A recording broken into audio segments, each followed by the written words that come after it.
అసలు Congress party graph పాతాళంలోకి పడిపోతే కాంగ్రెస్ పార్టీ ఓటమికి చెందేటువంటి అవకాశం ఉంటే కాంగ్రెస్ పార్టీ చేయాలి కదా, ఏది పోటీ చేయకుండా ఉండాలి. కానీ మీరెందుకు పోటీ చేస్తలేరు మరి ఆడ పట్టభద్రులు ఎమ్మెల్సీ ఎన్నికలలో? మీ పార్టీ పోటీలనే లేదు ఆడ.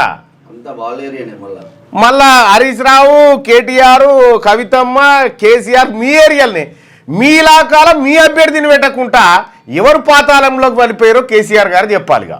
3 ఎమ్మెల్సీలలో ఒక్కటి పెట్టకపోతే ఏం పాతాళము, ఏం కథ?